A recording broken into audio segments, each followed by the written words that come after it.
He's immensely seductive. Quite sure he's right. Obsessionally neurotic. Pretty dangerous, in fact. Let us never tolerate outrageous conspiracy theories. Do you mean you doubt your powers to convince him? Say it! Say it! All right, I'll say it. Worse than that. What I'm afraid of is his power to convince me. We're talking about putting a manifestly irresponsible man on national television. Sweetheart, be reasonable. What? This is the end game.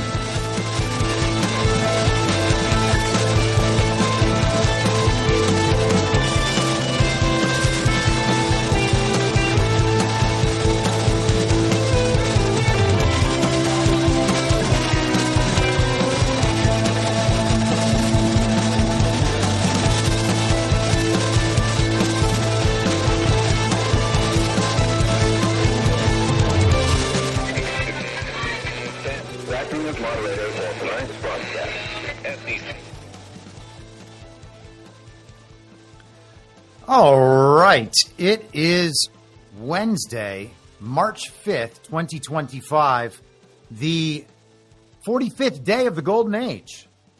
I'm your moderator, Chris Paul. Let's be reasonable.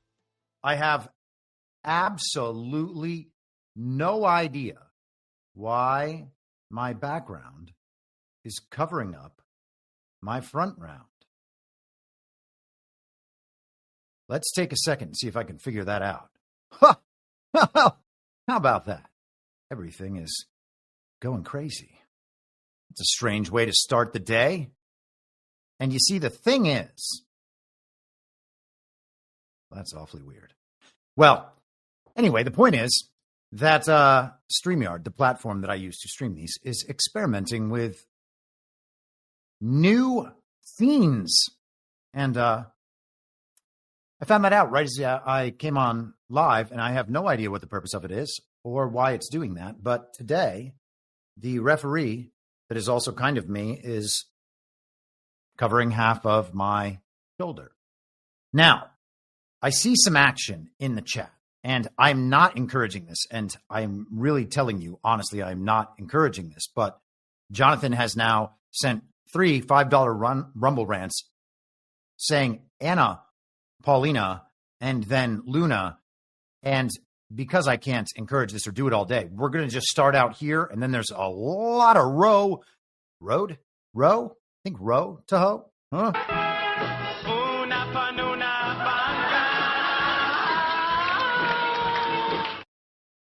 And we may see Una Panuna at some point in our show today. We're going to go through Donald Trump's big speech last night. He said he was going to tell it like it is. And I guess he did do that in some regard, but it wasn't anything that we haven't heard before. So pretty standard stuff. And what I want to talk about today is what the purpose of these events is. And we've talked about this on the podcast a couple of times over the last few years, maybe even the State of the Union last year given by the fake and illegitimate President Joe Biden. The purpose of these events is optics only. The substance is secondary to the optics. You might say that there's not a lot of substance to these unless you're the kind of person that doesn't really tune in for politics much at all. If this speech is broadcast to a bunch of people watching Donald Trump for maybe the first time in this new term, or first time since the inauguration, or maybe first time in a long time, if ever, then this is all stuff that people are generally familiar with. And Donald Trump made the points about what his new administration is doing and accomplishing. But I want to focus on the optics and the image of the whole thing. And I want to start with this commercial from 1990. What is the image of a rebel? These are the images of a rebel. Canon's revolutionary new autofocus EOS Rebel. So easy to use, you can stop taking snapshots and start taking photographs.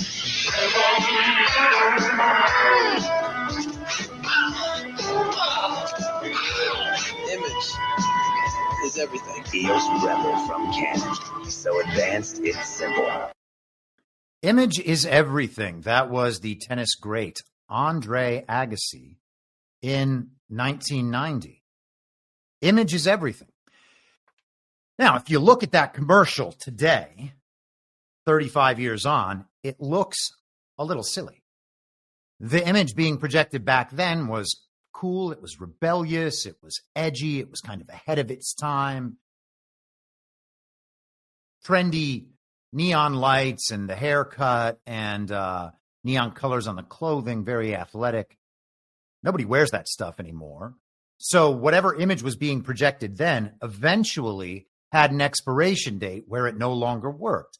And that's why if you are image conscious with good taste and trying to create something lasting, you don't approach image in that way. You approach it by recalling more classical imagery and design. And Donald Trump has done that throughout his career with his buildings and whatnot. You know, people get upset about the gold and how he tries to make things look palatial, but that's kind of classical design. And so the idea is to present an image and be conscious of image without following trends that will have an expiration date near in the future. Now, for the longest time in politics, the only party that has cared about image or used image and optics to its advantage is the Democrat Communist Party, with very few Republicans ever getting involved in that sort of thing. The stodgy conservative, that was their image. And it didn't do a lot for them. It wasn't an attractive image. People in America broadly didn't pick up on it. They might have liked the ideology. They might have enjoyed being talked to, spoken to like adults. But there wasn't an image forward attempt from the Republican Party. And all of that has been changing through the social media era, but particularly with Donald Trump. He is very focused on image, ultra focused on image, on optics, on storytelling. And even the Democrats out there have begun to realize that. I don't know if we'll get to it later, but Van Jones's comments on the CNN panel last night after the speech were all about the storytelling of Donald Trump. He brought up all of these various guests sitting with Melania in the balcony, and he told their stories, and they were heartwarming or heartbreaking, and they all kind of grabbed people emotionally. And then he took those stories and used them to make points about the agenda that the new administration is implementing. And all of that proved very effective. But the optics for a speech like this, that's the substance of the speech. And so the battle last night was over optics. Donald Trump, totally conscious of this. And then the Democrats as well were totally conscious of this. And they have in the past been able to use these optics to achieve big narrative wins and big wins in the media the next day. That was turned on its head last night. The Democrats, in terms of optics, failed spectacularly. So I just want to keep track of that as we go through the show today and keep that in the back of your mind. That is where we are going and what the point of all this is. And let's start with Mike Johnson yesterday. This is before the speech, talking about some of the stuff we've been discussing over the last couple of days, the history of March 4th and the significance of that date relative to this speech. There was nothing in the speech that kind of brought that out, but Johnson has an interesting comment here on Fox Business from yesterday. He would have a State of the Union. The president would come in really about the end of the first year of his term. But I invited him this early because there is so much to report. President Trump is having an historic second term, and he's done so much in the less than 45 days that it would take him 3 hours to just go through all of the wins and all the victories and the things that he's achieved so far. So I hope the Democrats don't try to disrupt that, because the American people back home are applauding it, and we are here as well in the House Republican Conference. So he's talking about the significance of the timing of the State of the Union. This is the joint speech or the speech before the joint session of Congress. And he kind of tipped off the Democrat strategy there right from the beginning. He said they're going to make an attempt to disrupt this. And we have to make sure that doesn't happen. That's very much like what we heard from Lindsey Graham on Friday when he told Volodymyr Zelensky that he should expect an attempt to rile him up and to engage in a back and forth and get things heated, try to kind of take him off his stride. And we saw how the scene played out. It was great television, as Donald Trump said. But it's amazing, isn't it, that they know these things in advance. They have an idea of what's going to happen, and then we get the reaction to it. And we will get there with Donald Trump in just a second. But let's stick with the pre-speech aspects of the image-based strategy before we get there. And let's start out with the one and only lunatic, Maxine Waters. Honorable, deplorable human being. He's full of lies and deceit, and he's aligned with Putin in Russia. As a matter of fact, he should be tried for treason. That's why I'm not going. Did you encourage any of your Democratic colleagues also not to attend tonight? I do not speak for anybody but Maxine Waters. And I've been speaking about this president not just now, but when he first ran for office. If you can recall, I told everybody what he was like and that he was going to be divisive, and he's more than divisive. He's hurting this country. He has been bought and paid for by Elon Musk, and the two of them together want to be dictators. I absolutely will not be that. A joint dictatorship. Donald Trump, billionaire, bought by Elon Musk. Somehow he wasn't bought by all these billionaires the first go round, but now Donald Trump is totally in thrall to the billionaires, which is Elon Musk and who else? They never tell us who else. They never tell us who the other billionaires are. Their billionaires are obviously irrelevant, but Maxine Waters decided that she wasn't going to attend the speech. Others chose not to attend as well. Let's get into the entrances. I thought this was particularly pathetic. This was some full grovel. And again, detach J.D. Vance from this. The point I'm making right now, this is going to be J.D. Vance in the video, but the point I'm making right now is not relative or to J.D. Vance. It's just a general point. Watch this. To make its way over to Stat Hall, J.D. Vance leading the charge of senators. Stat Hall. I also want to piggyback a little bit on what Jasmine was saying. Statuary Hall. Senator Slackman. She, it was first elected in 2018 as part of this, kind of national security Democratic moms group with people like Rows Bamberger, of who and left cameras Congress and is now running for watching them walk in. For the Obama administration. Right. Very much like what we saw on what we talked about on Monday. We saw over the weekend with the European leaders arriving to meet with Keir Starmer, Volodymyr Zelensky, the comedic actor in Ukraine, the honored guest. They basically had a red carpet appearance style photo shoot and photo op prior to the meeting so that they could use that and show it to the world. Look how important these people are. The most important leaders in all of Europe are coming together to figure out what to do about this war now that Donald Trump has betrayed Ukraine and let the world down. They present these people like celebrities, like icons. It's weird idol worship at the bare minimum. And this is one of those things that I imagine the founders would have probably been very concerned about. This is just straight groveling. Being a person who is standing behind other rows of people to film public servants, politicians, as they walk past into supposedly a very serious, important, historic speech and meeting, a joint session of the Congress, that is grade A groveling right there.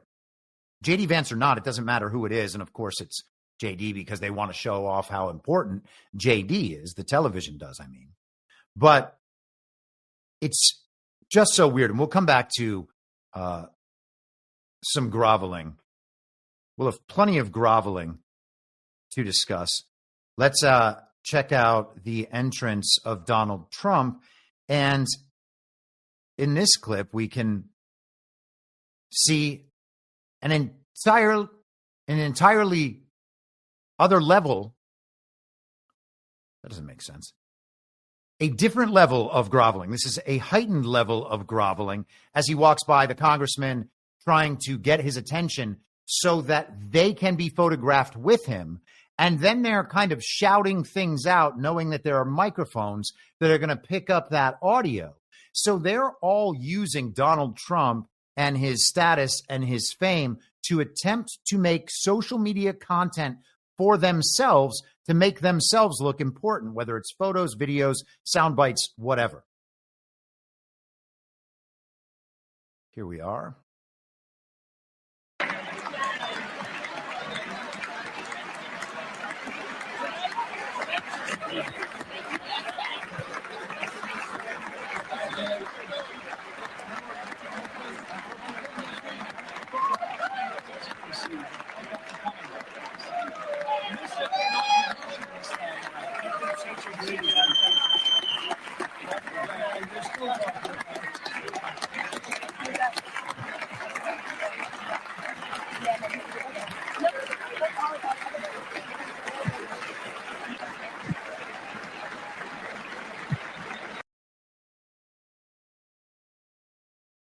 One of my favorite examples, I don't think was actually in that clip, we'll show it in a minute, was the woman from the Democrat side wearing pink. And by the way, I suggested on Badlands last night before the speech began that we might see some color coordination. I didn't know that was going to happen, but of course we did. Why some Democrats are turning the Trump address into a wave of pink. How about these signs that are made by, I guess, an organization called DWC? Trump betrays women for billionaire tax cuts. They're creating their own fake news headlines. This is MSNBC from yesterday. They were wearing pink. The pink was meant to signal their protest against Trump's policies, which are negatively impacting women and families. The article from MSNBC, women lawmakers have long used fashion as a form of protest. At Trump's State of the Union addresses during his first term, Democrat congresswomen wore bright white in homage to suffragists in the early 1900s. Pink, a divisive color often derided as frivolous and weak for generations, is an even bolder choice. The Democrats rebranding pink. It's not just for pussy hats anymore. Here is. It's so funny. Hold on. You'll see it. Now, this post is from the Retard Finder account on Twitter. This is the lady I was talking about. Here's her pink. She had a sign that said, "This is not normal." But the Retard Finder account has fixed that sign and changed it to "I am retarded." Now, the "this is not normal" thing, as I said last night, is a little strange for the people who think normal is bad, who are very pro-queer through the entire wokeness phase, the LGBTQIA plus phase. They talked about how bad it was to be heteronormative or cisnormative, and now apparently normal is what we should strive for, at least in our politics. They're trying to create the public perception that the things Donald Trump is doing in his new administration are totally out of line. They're out of bounds. Maybe they're illegal. Maybe they're immoral. They're none of these things, of course. They are unusual compared to what we've seen in our politics over the last few generations, of course. He is actually dismantling the bureaucratic administrative deep state and the parts of the illegitimate false reality layer of the federal government that in prior generations, for decades and decades, maybe centuries, the government has worked to increase and build. So he is reversing their plan. And to some degree, she's right. It's not normal, but normal in that sense is not the best thing in the world. Let's take a look at something I found particularly interesting with these pink outfits. Where is it? Here we are. This is some Democrat congresswoman wrote in a Sharpie, I guess, "We the people" on both of her lapels. And then on her right arm, it talks about the 14th Amendment. And perhaps it's the text of the 14th Amendment. Some of it seems like it is.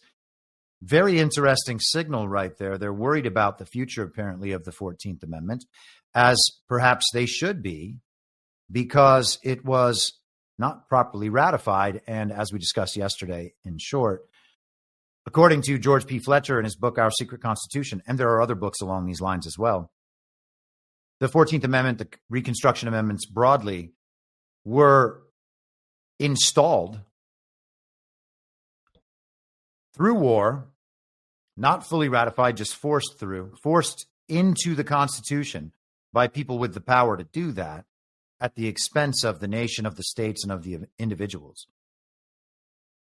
They installed the Reconstruction Amendments to overthrow the Constitution, to change the country from a constitutional republic into a democracy, into our democracy, to move the focus from the individual, the good of the individual, the freedom and liberty of the individual, to the good of the nation, the good of the state, and to change the focus from those freedoms to equality in terms of person to person. The government was tasked with guaranteeing equality, and in some sense, equality of outcomes to all Americans, a total inversion of what the founders, at least as far as we can tell, set out to accomplish, at least as far as the history tells us, I should say, set out to accomplish when the Constitution was written.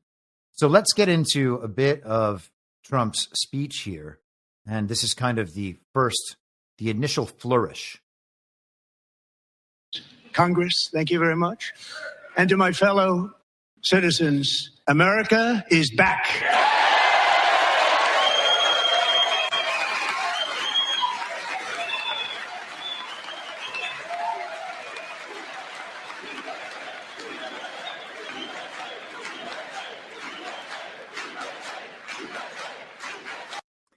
And there's the first look at the difference we saw throughout the night.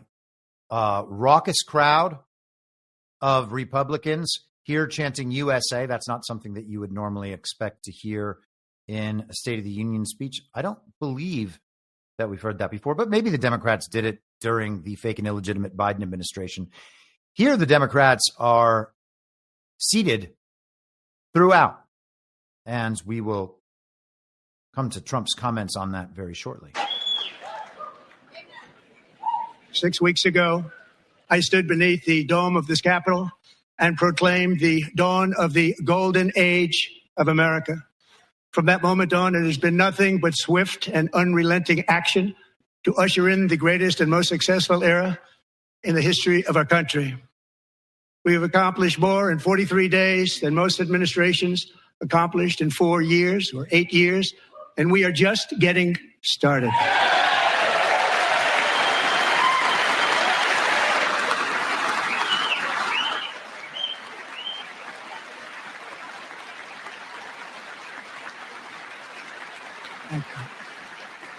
I return to this chamber tonight to report that America's momentum is back, our spirit is back, our pride is back, our confidence is back, and the American dream is surging bigger and better than ever before.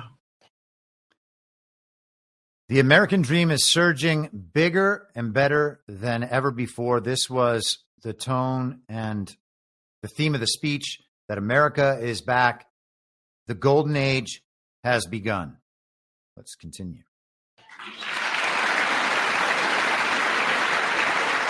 The American dream is unstoppable, and our country is on the verge of a comeback, the likes of which the world has never witnessed and perhaps will never witness again.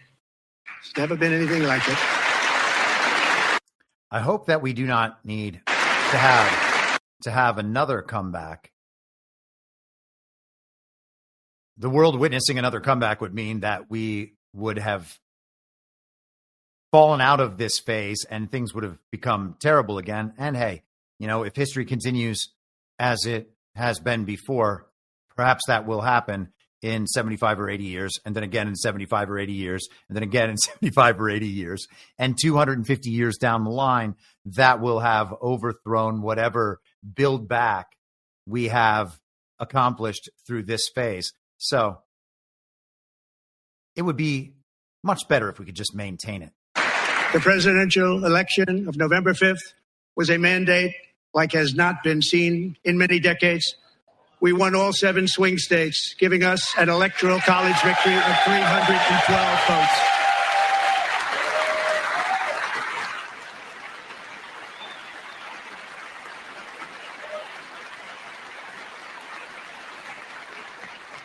We won the popular vote by big numbers and won counties in our country.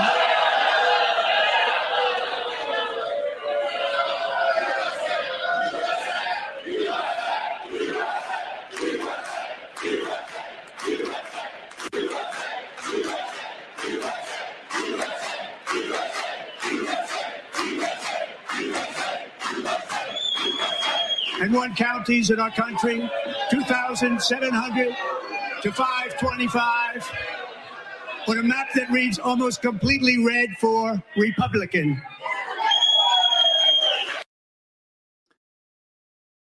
So Al Green Congressman from Houston, who we've talked about a number of times on this show, began to get up and scream and shout and protest. And the chants of USA, USA then responded to cover over the noise that Al Green was making. Donald Trump talked specifically about his mandate in the election. There wasn't a lot on the elections last night. It would have been a great opportunity for Donald Trump to have talked about how our election system is still incapable of producing legitimate outcomes in the reported results. Our public information system is capable of producing a public mandate understood by the American people broadly in such numbers that no one challenges it. But in terms of the election results, our elections are nowhere near capable of accomplishing that. The boos came after he talked about winning the popular vote. I wonder what their problem was with that. Perhaps they were trying to make the point that it was a very close election. I don't know. There's not much dispute over whether or not Donald Trump won the popular vote, quote unquote. Not that the popular vote is a real thing. Not that the votes counted in the popular vote are real things. But they're going to dispute it, I guess. Even the mainstream media has the official numbers at a Donald Trump popular vote win. Although, to be fair, I have not actually checked. Maybe over the past few months, they have adjusted the popular vote numbers as they were throughout the weeks following the election. Maybe Kamala's ahead now. Here's Al Green. Finding that members continue to engage in willful and concerted disruption of proper decorum, the chair now directs the sergeant at arms to restore order. Remove this gentleman from the chamber.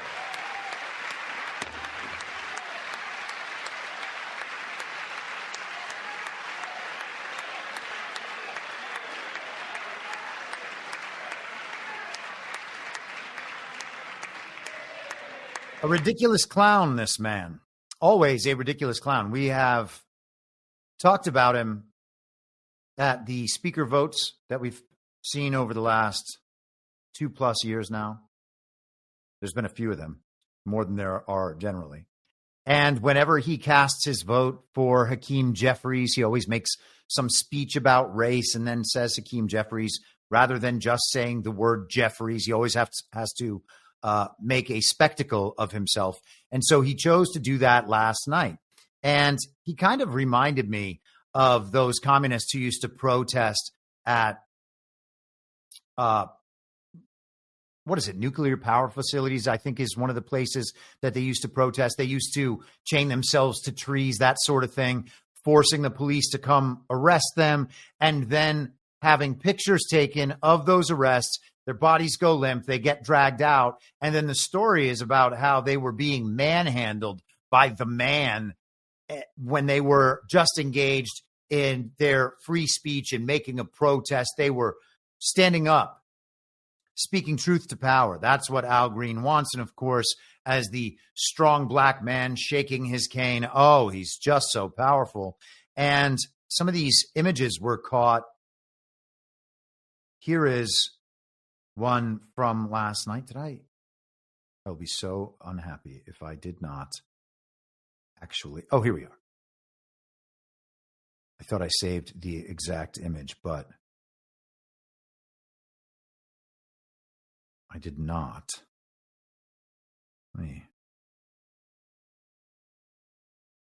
Where did the Al Green image go? I had a beautiful image of Al Green. It looked like, I think it's a Norman Rockwell painting, although I could be wrong about that, where the man is just standing up among other men like he's actually the one speaking out. It was framed in a very similar fashion to that picture, maybe to evoke that. Again, we're talking about people who are image conscious about everything. Al Green, after being removed, then got to make an even bigger display of himself for the cameras on C-SPAN.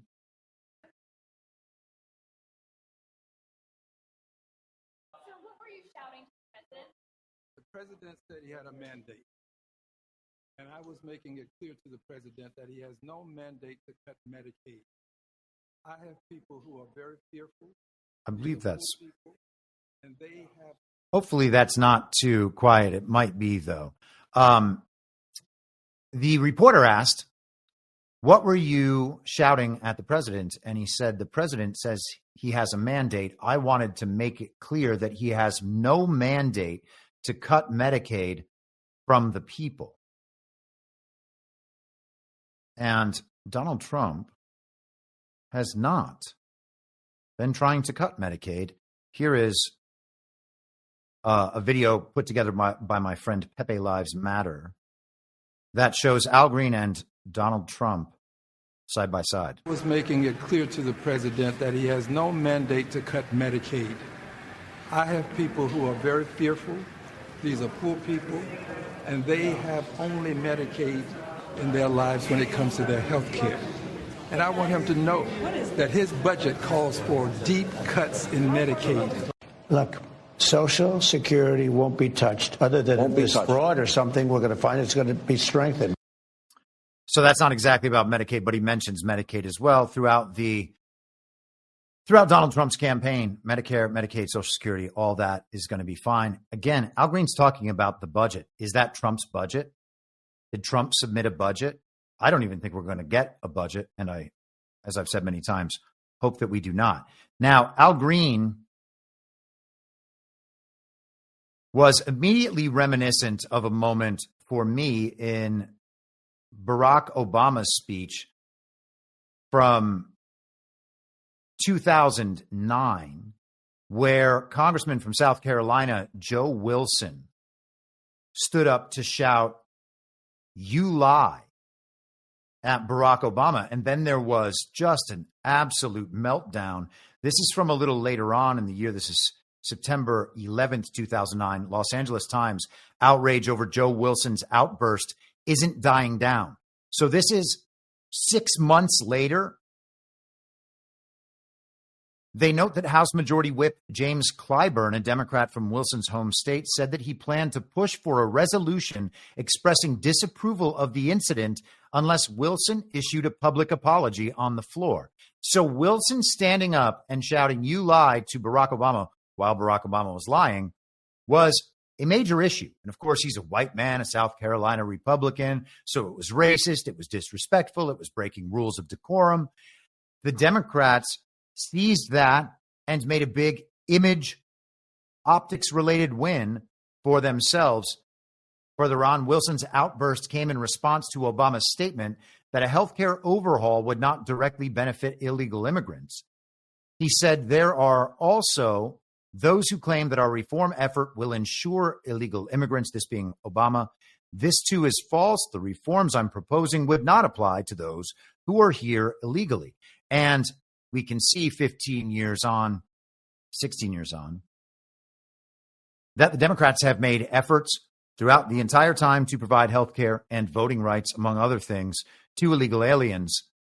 Eric Cantor, let's just remember the Republican establishment from back then, said, I think all of us who know Joe Wilson know that he did the right thing in apologizing to this White House. I don't think anyone accepts the type of outburst and the lack of decorum in the House chamber. But again, here we are. And there are no such problems with Al Green's outburst from the same people who were losing their minds over Joe Wilson. Al Green attempted to disrupt the entire speech.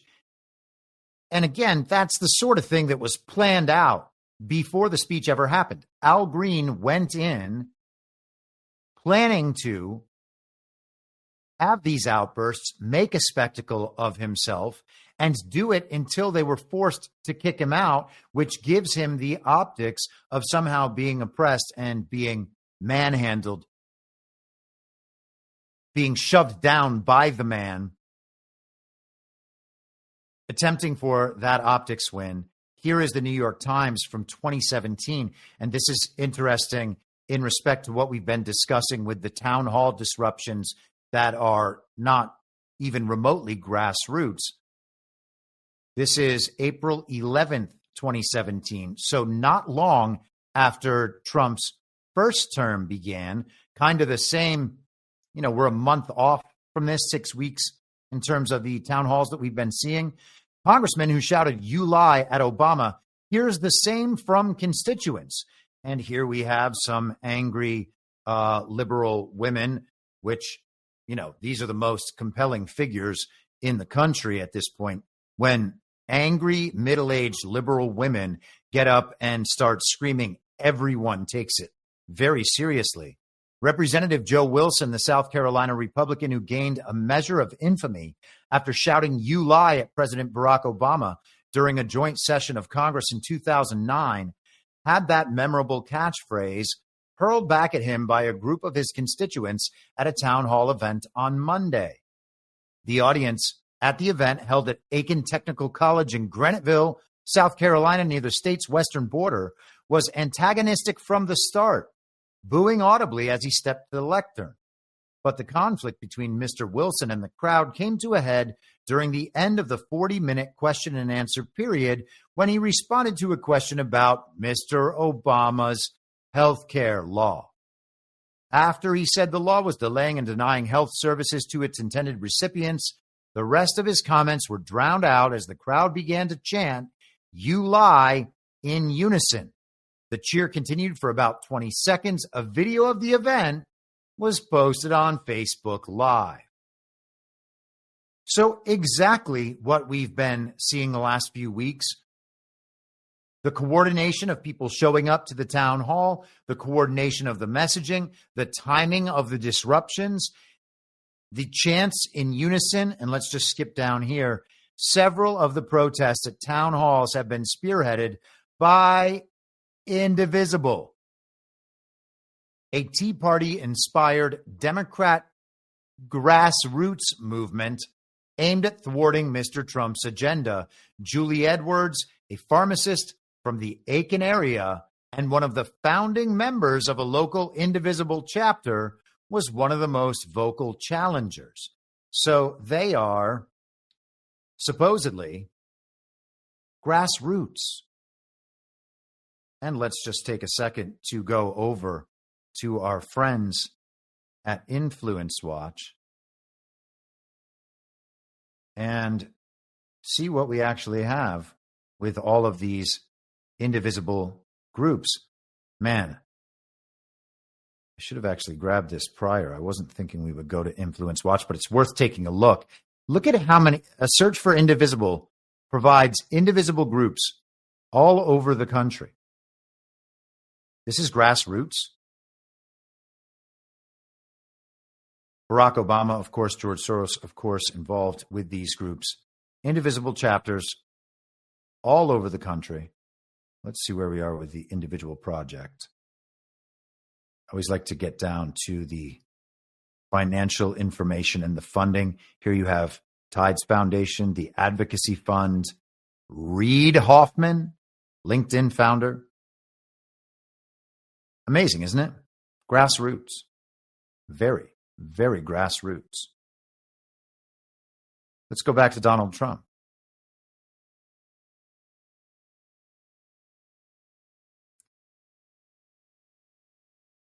This is my fifth such speech to Congress. And once again, I look at the Democrats in front of me, and I realize there is absolutely nothing I can say to make them happy or to make them stand or smile or applaud. Nothing I can do. I could find a cure to the most devastating disease, a disease that would wipe out entire nations, or announce the answers to the greatest economy in history, or the stoppage of crime to the lowest levels ever recorded. And these people sitting right here will not clap, will not stand, and certainly will not cheer for these astronomical achievements. They won't do it, no matter what. Five times I've been up here. It's very sad, and it just shouldn't be this way.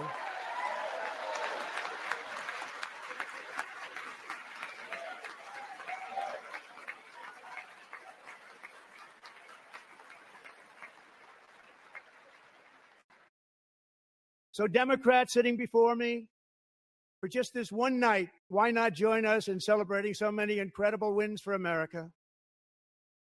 For the good of our nation, let's work together and let's truly make America great again.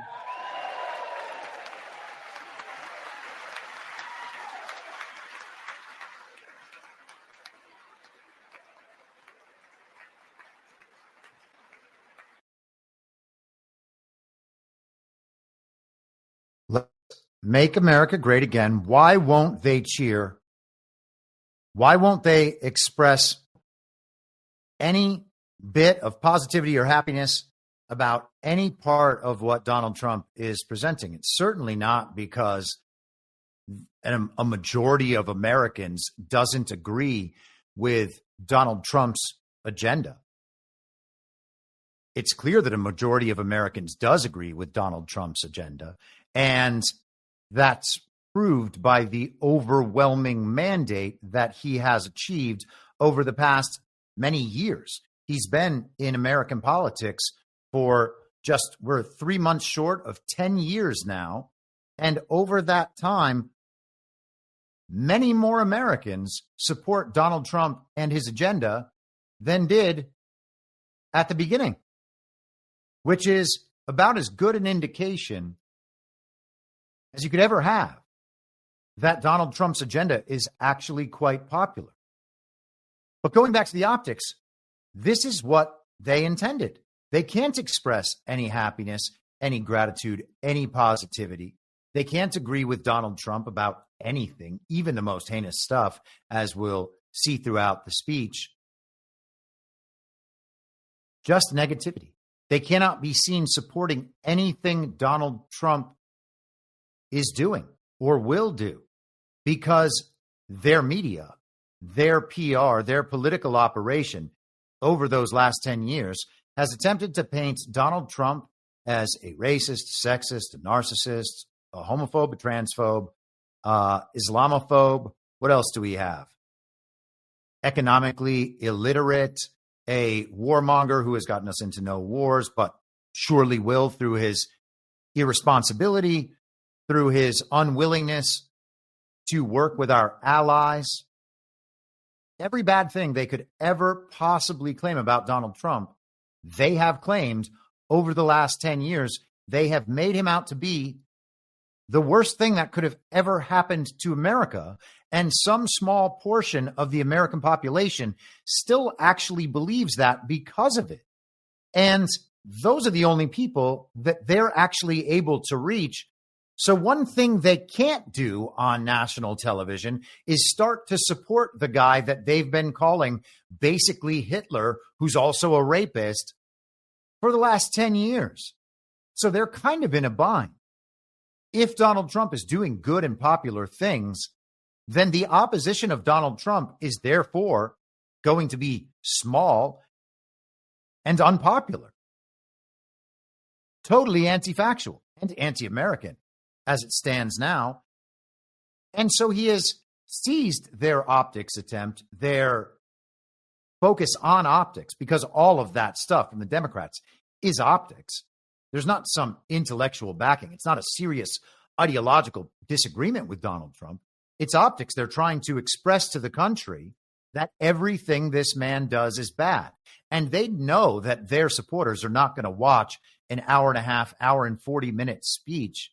Their supporters are going to watch highlights on Morning Mika and Rachel Maddow and see it from whoever they follow on Twitter or Blue Sky or whatever. They're going to see all this in little clips, and they will see that response, those Democrats standing up to Donald Trump by holding up little signs that look like when you're a kid, like the paper plates that you write on, and then you use some Elmer's glue and you stick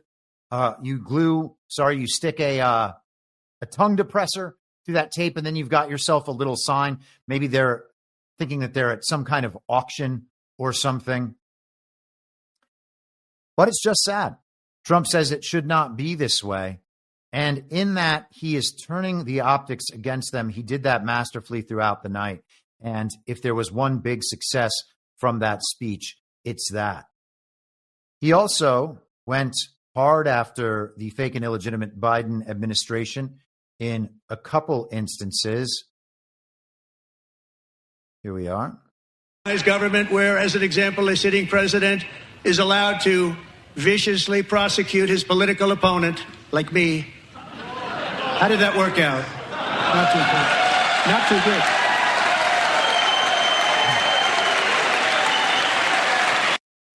Now, one thing to notice, he spent very little time looking at and addressing the Democrat side of the room last night.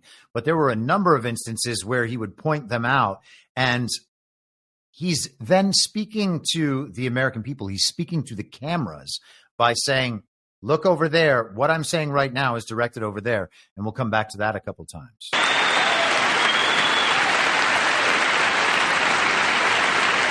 And I've stopped all government censorship and brought back free speech in America. It's back.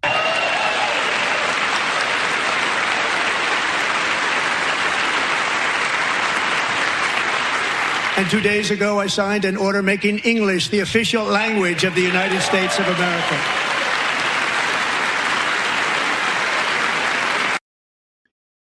Now, all of those are just nightmares for the Democrat Party, including making English the official language. We haven't talked about that yet.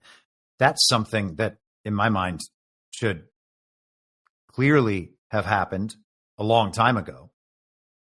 It's crazy that one country has to put out multiple official languages, doing so to cater primarily to people who are here or came here illegally. The point is about assimilating to American culture. It's not that other people aren't allowed to speak in their native languages. It's that when you are here in official settings, English should be used so that cultural assimilation can happen. And that is a move away from the multiculturalism that has dominated the last couple of decades. Now, you saw in there the signs that they were holding up, the signs saying things like, save Medicaid, Elon Musk lies. On the other side of the signs, all the signs say false on one side so that they can hold them up to Trump. And that's their response. That's their silent you lie, so that they don't make themselves a spectacle in quite the way that Al Green did. But all the pictures will capture that sentiment. Let's go back to this article from the communist rag New Republic. So we have the signs down here. This is that Pramila Jayapal or, oh no, Rashida Tlaib, sorry. I always mess up the squad members. So she had a little whiteboard that she could write different things on and hold those up. At one point she writes, start by paying your taxes to Donald Trump. That's a lie. Look at that. She brought multiple colors. And then something that Democrats did throughout the evening was take off their jackets, revealing T-shirts underneath that I believe on the front, or maybe they're just different T-shirts. This one says, "No kings live here." Apparently, Donald Trump is once again being referred to as a king. They would say, well, he's trying to make himself a king, as though that is him being a dictator again. Remember, he and Elon Musk want to be dictators apparently together, like dual dictators. So we have the resistance back in full force. There were a couple more pictures I thought of this resistance here. There is the "this is not normal" sign. One of the main resistors of last night was the Democrat congresswoman who has made herself a major spectacle of late. And truth be told, I think she exists for the purpose of making herself a spectacle. Her name is Jasmine Crockett. And if they are going for optics, I think that they must think that this woman is appealing to young black female Democrats or potential Democrat voters. I don't know what this is. This is before the speech. It's a disaster. Judge it for yourself. Oh, no. It's a cultural divide. I'm going to get it on the flow. You really about to do it? 40 acres in the mule. This is bigger than the music. You really about to do it? Yeah, they tried to rig the game, but you can't fake influence. Think it on it like that. Hey, I'm tripping, I'm sliding, I'm riding through the back like fuck. Must that on a beat, bro, beat, bro, any rap, he a freak, though, man down, call like Ember Lambs, tell him breathe, let them boys to the cross, they walk around like thieves. What's up with you? So the nation completely rejected Kamala Harris, and the response by the Democrats, in this case Jasmine Crockett, was to take all the worst aspects of Kamala Harris and turn them up to 11. That is too funny to even get mad at. It's so bad. For people who actually really abide by the image is everything ideology, they have become really, really bad at reading the room and then projecting anything resembling strength or seriousness. We talked yesterday about how the idea was that the adults would be back in the room. Apparently, these are the adults back in the room. This is Congressman from Florida, Maxwell Alejandro Frost, who said, "We just walked out of the State of the Union. My shirt showed Trump an important message. No kings live here. In the spirit of student protesters from the civil rights movement, I'm proud to have protested and walked out with many of my colleagues. This is not a normal time," bringing that back again. So there is Jasmine Crockett. Here are some other ridiculous and irrelevant people. This T-shirt right here says "Good Trouble, Necessary Trouble." That was another one of the Democrat slogans over the last many years. Good trouble is when they're causing all the havoc that they cause in their protests. It's supported in the Democrat Party all the way from the top. It's actually, the idea here is to just be disruptive. The substance no longer matters. It's only the image. It's only the disruption. And through the disruption, through the tantrum, they show America how important these many issues are. They haven't changed strategies. This was exactly what they were doing throughout the Obama era. And it worked to the extent it worked. It worked in large part because Barack Obama was charismatic and popular. They don't have that advantage anymore. There are no charismatic or popular Democrats. None. The Democrats, people who have been governed by unelected bureaucrats for many decades now and who promote the governance by unelected bureaucrats, which is why they're protecting the bureaucratic administrative deep state, were put on blast last night by Donald Trump. Democracy to America again.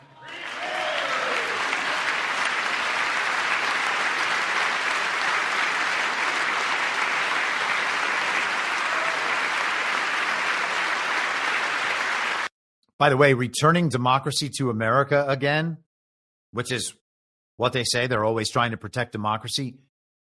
It's only democracy if it's our democracy. It's not democracy if it's governing according to the mandate of the people, which would be an actual definition of democracy. The Democrats aren't for that version. And any federal bureaucrat who resists this change will be removed from office immediately. Because we are draining the swamp. It's very simple. And the days of rule by unelected bureaucrats are over. It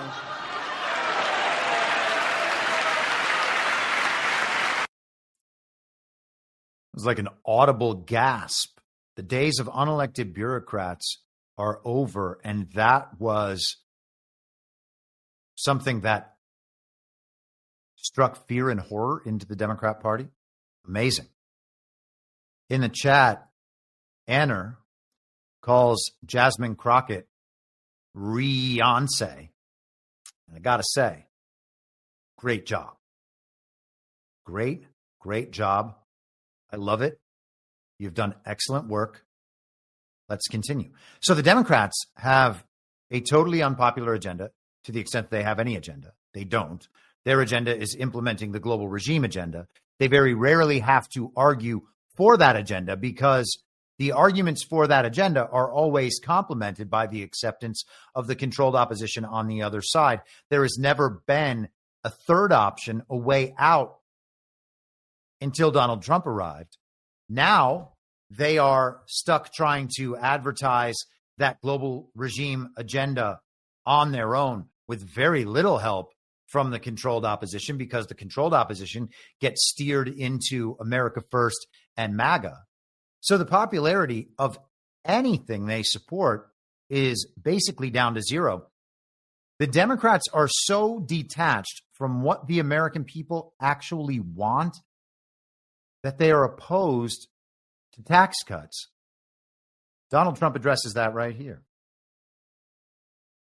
And I'm sure that the people on my right, I don't mean the Republican right, but my right here, I'm sure you're going to vote for those tax cuts because otherwise I don't believe the people will ever vote you into office. So I'm doing you a big favor by telling you that.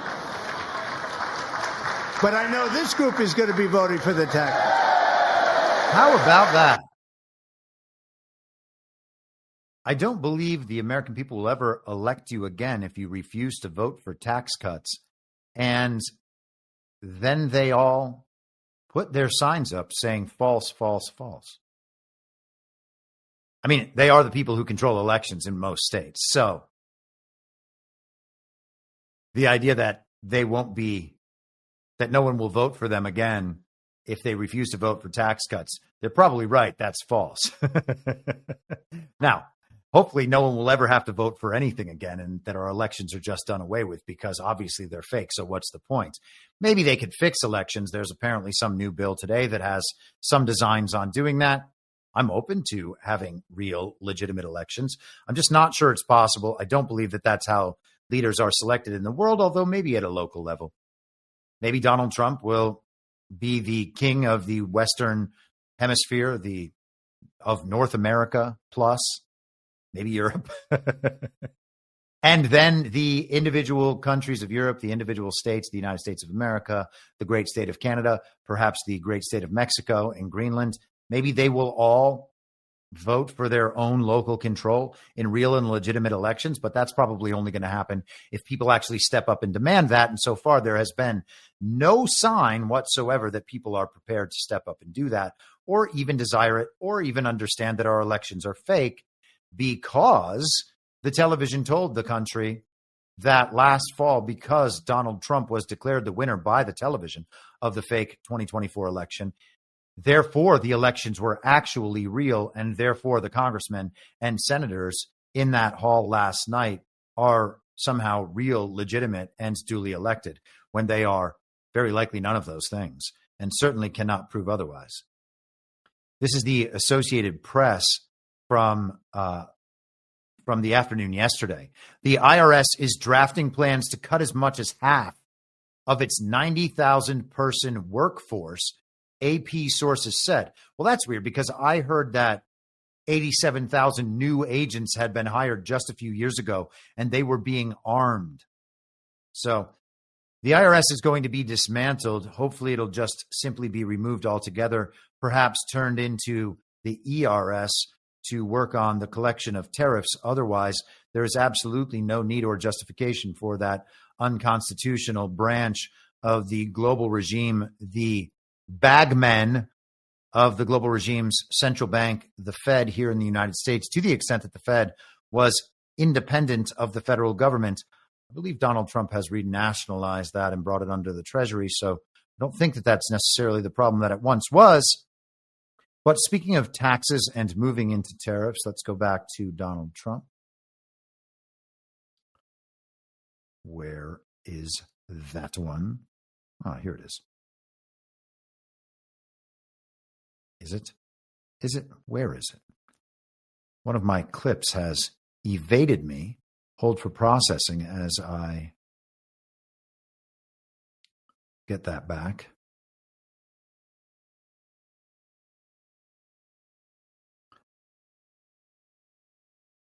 I'm here. I promise. I really am here. We're getting there. Okay, here we are.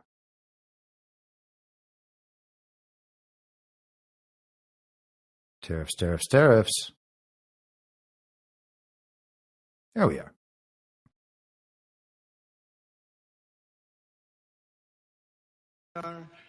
Great victory on November 5th, a date which will hopefully go down as one of the most important in the history of our country. In addition, as part of our tax cuts. And you got to love that. Another point over at the Democrats when he says a day that'll go down as one of the most important in the history of our country. We want to cut taxes on domestic production and all manufacturing. And just as we did before, we will provide 100% expensing. It will be retroactive to January 20th, 2025. And it was one of the main reasons why our tax cuts were so successful in our first term, giving us the most successful economy in the history of our country. First term. We had a great first term. If you don't make your product in America, however, under the Trump administration, you will pay a tariff, and in some cases, a rather large one. Other countries have used tariffs against us for decades, and now it's our turn to start using them against those other countries. On average, the European Union, China, Brazil, India, Mexico, and Canada, have you heard of them? And countless other nations charge us tremendously higher tariffs than we charge them. It's very unfair. India charges us auto tariffs higher than 100%. China's average tariff on our products is twice what we charge them. And South Korea's average tariff is 4 times higher. Think of that, 4 times higher. And we give so much help militarily and in so many other ways to South Korea. But that's what happens. This is happening by friend and foe. The system is not fair to the United States and never was. And so on April 2nd, I wanted to make it April 1st, but I didn't want to be accused of April Fool's Day. That's not just one day, which costs us a lot of money. But we're going to do it in April. I'm a very superstitious person. So he's right, friend or foe. The only way that something like that can happen, especially with a country like South Korea that is actually, for the last 70 years, just an American protectorate and not a real country. The only way they could charge us tariffs is if we are part of a top-down, controlled global economy. Friend and foe, he says. Speaking of tariffs, China decided to express a level of overconfidence today. These posts have been going around pretty widely. This is the Chinese Ministry of Foreign Affairs. The fentanyl issue is a flimsy excuse to raise U.S. tariffs on Chinese imports. Our countermeasures to defend our rights and interests are fully legitimate and necessary. Well, that's just fine. Justin Trudeau said the same thing. He said that the fentanyl wasn't actually a problem. They've done everything they can to stop it. And of course, Donald Trump talked many times about how he and Xi Jinping at the end of his first term had made deals to stop the fentanyl. And of course, he talks often about how China has solved the fentanyl and other drug problem in their country, which is quick trial followed by a death penalty.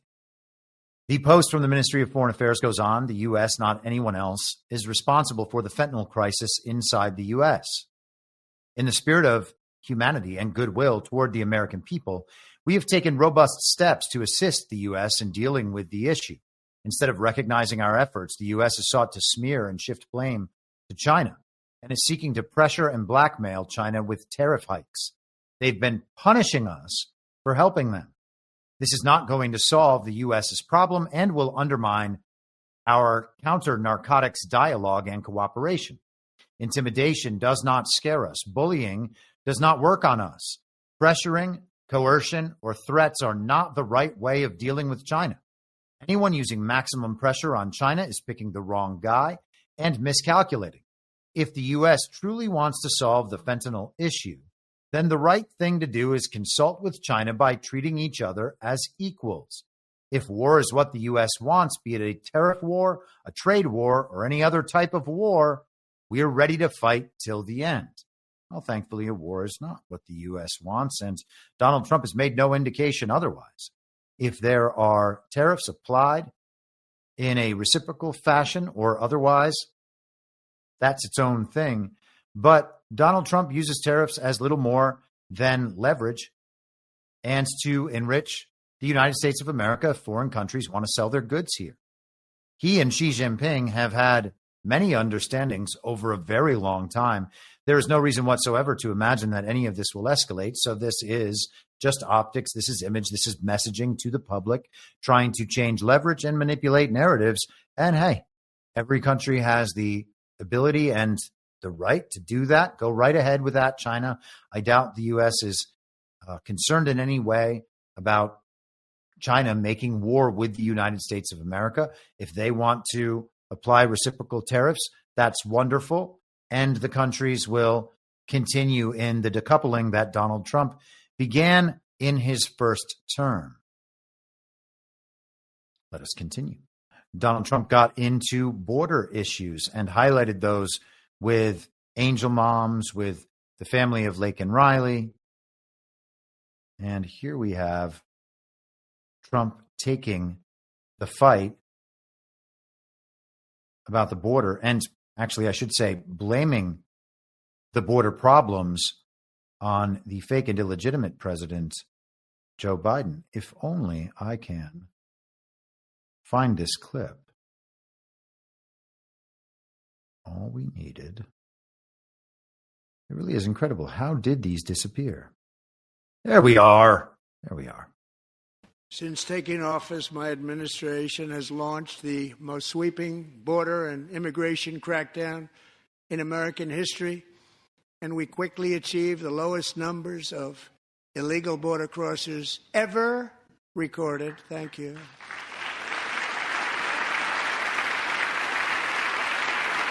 That is totally in line with what he's been saying over the last few days about how the invasion is over.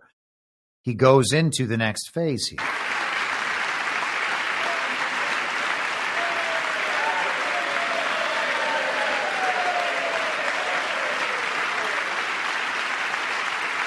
The media and our friends in the Democrat Party kept saying we needed new legislation. We must have legislation to secure the border. But it turned out that all we really needed was a new president. And of course, that's true. Joe Biden, to the extent that he was actually president, and he wasn't. And the governors could have secured their borders and did not. Or that problem was a problem from the past, the recent past, that was projected to us in real time, though it was from the informational past. I hope that makes sense. So I think we've talked about this a number of times. The immigration problem has been slowing for a while. We've been told it's been slowing for a while. And now Donald Trump is steering and directing the credit toward his presidency, and his presidency should be credited with ceasing the flow of illegal aliens over the border. That is the global regime agenda. That is the global slave trade. And Donald Trump is putting an end to that. Here he goes into the next phase. Territory to the immediate south of our border is now dominated entirely by criminal cartels that murder, rape, torture, and exercise total control. They have total control over a whole nation, posing a grave threat to our national security. The cartels are waging war on America, and it's time for America to wage war on the cartels, which we are doing. It's time for America to wage war on the cartels. Now, there are the cartels south of the border, the violent criminal organizations. And then, as we saw immediately into this term when Donald Trump began to label these cartels as international terrorist organizations, we saw the reaction from the mainstream media and from corporations, from the Uniparty, that labeling them terrorist organizations was going too far, because it turns out that their businesses, their illegal criminal enterprises, are intertwined with legitimate American businesses that have the front-facing, consumer-facing side, totally legitimate businesses, but on the back end, they are involved in all sorts of heinous criminality, whether it's just something like money laundering or whether it rises to the level of drug trafficking, weapons trafficking, human trafficking, organ harvesting, etc. 5 nights ago, Mexican authorities, because of our tariff policies being imposed on them, think of this, handed over to us 29 of the biggest cartel leaders in their country. That has never happened before. They want to make us happy. First time ever. But we need Mexico and Canada to do much more than they've done, and they have to stop the fentanyl and drugs pouring into the USA. They're going to stop it. I have sent Congress a detailed funding request laying out exactly how we will eliminate these threats to protect our homeland and complete the largest deportation operation in American history, larger even than current record holder President Dwight D. Eisenhower. Dwight D. Eisenhower, the current record holder for deportations. So the budget aspect when it comes to immigration, Donald Trump seems to be indicating, is about waging war on the cartels. Does he mean actual kinetic warfare against the cartels? I suppose it's possible. They've been armed like a private army of the global regime, which is exactly what they are, at least the militant aspects of them, apart from the business side. Will he be waging kinetic warfare? Does Congress need to declare a war on the cartels? Let us continue. Here is Donald Trump pointing out the Democrats once again for something no one would want to be pointed out for doing. Over the past 4 years, 21 million people poured into the United States. Many of them were murderers, human traffickers, gang members, and other criminals from the streets of... Did you catch it? While he's saying human traffickers, he points directly at the Democrats. Into the United States. Many of them were murderers, human traffickers, gang members, and other criminals from the streets of dangerous cities all throughout the world. Because of Joe Biden's insane and very dangerous open border policies, they are now strongly embedded in our country, but we are getting them out and getting them out fast.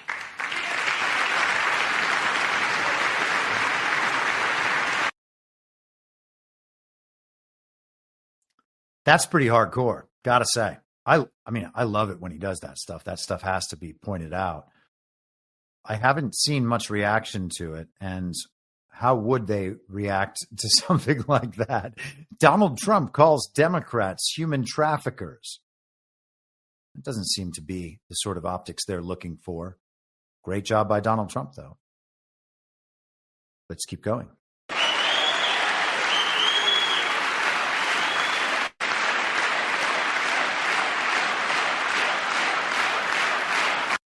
By the way, I should say that Pepe Lives Matter was the one who caught that that quick little point. So hat tip to him. They are now chanting Trump, Trump, Trump, Trump, Trump. How's that for optics? We talked about the groveling a bit at the beginning. I also just noticed how ridiculous it is that the constant standing up and sitting down of J.D. Vance and Mike Johnson, the constant standing up and sitting down, the constant standing ovations from the Republicans, all of this, in my mind, is totally unserious. And to the extent that the government has any dignity, and right now it certainly doesn't, if it did, if this was a dignified, deliberative body trying to accomplish things on behalf of people who had elected them to go there and seriously do the work as public servants that the American people need done, all of this would be preposterous. But instead, we all just understand this as a TV show. And so the ridiculous standing ovations, the nonstop standing ovations, the sitting down just to stand right back up again is not read as groveling. It's read as actual support or derision. And I would hope that we could get past these things, get through the speech, standing ovation at the end, perhaps occasional applause breaks. No, this is basically just every line. Oh, and there we have the singer from Jane's Addiction, Harry Farrell, in his costume as Rhode Island's Congresswoman, or is it Connecticut? Somewhere over there. Rosa DeLauro. And of course, you have the Save Medicaid sign right there, frowning faces on Democrats, and pink jackets, Ukraine ribbons, Ukraine flag with American flag right there underneath the purple hair. How are the optics of that image? Gosh, man. What do they have left? Seems like nothing. Thank you. Joe Biden didn't just open our borders. He flew illegal aliens over them to overwhelm our schools, hospitals, and communities throughout the country. Entire towns like Aurora, Colorado, and Springfield, Ohio, buckled under the weight of the migrant occupation and corruption like nobody's ever seen before. Beautiful towns destroyed. Now, just as I promised in my inaugural address, we are achieving the great liberation of America. Now, if there was one moment from last night that was along the lines of what we've been discussing over the last couple of days with the significance of March 4th, it would be that, the great liberation of America. Well, who does America need to be liberated from? The answer, of course, would be that global regime from this foreign occupation that has been running this country into the ground at the expense of its people now for generations. One of the moments last night that made people very happy was this one. Let me just make sure I'm on the right one here. Okay, good. Don't want to mess that up. And tonight, DJ, we're going to do you the biggest honor of them all. I am asking our new Secret Service Director, Sean Curran, to officially make you an agent of the United States Secret Service.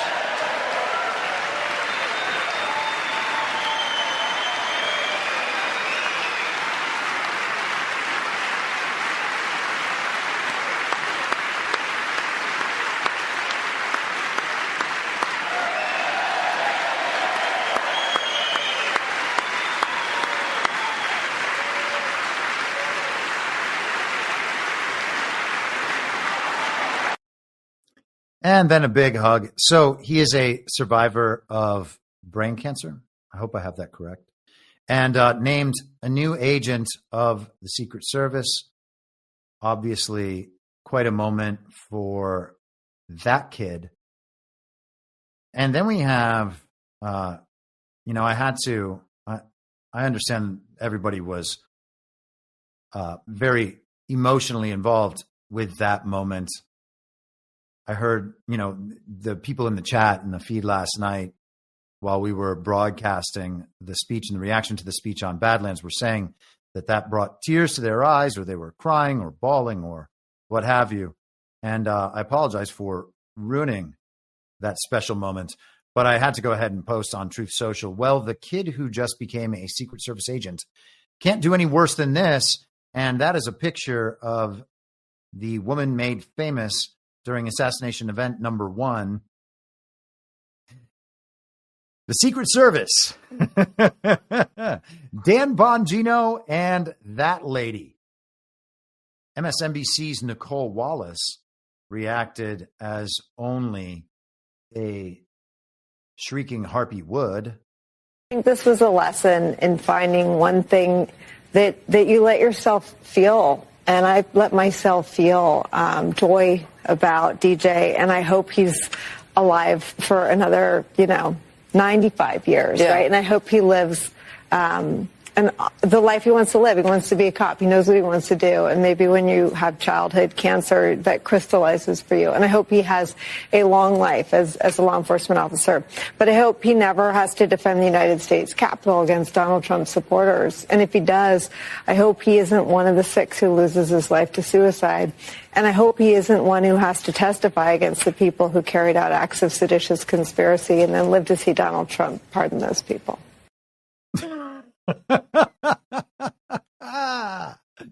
Man, that's incredible. How do you take it and get there with it? Somebody throws her a perfect spiral. She catches it. She's running down the field, and then she just fumbles it. Hey, Nicole Wallace, you sounded like a totally reasonable, kind, caring person who is able to just for a second put the politics of the moment aside, and then it turned into just one of the most heinous things you could ever possibly witness.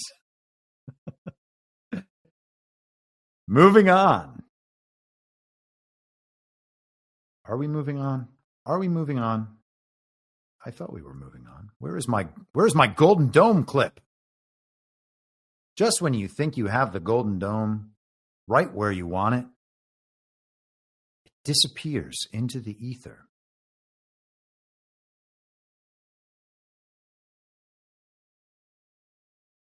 Here we are. Let's Golden Dome this thing. Well, let's Golden Dome this thing eventually. Sometimes the technology lets you down right when you need it the most. And we're just going to have to go a different route for that one.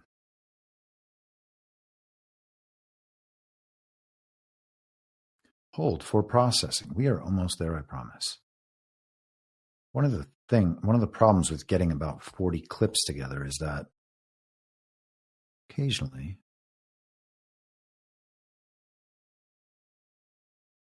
they get out of order. Here we are. The lone gray line, Jason. As Commander-in-Chief, my focus is on building the most powerful military of the future. As a first step, I'm asking Congress to fund a state-of-the-art Golden Dome missile defense shield to protect our homeland, all made in the USA.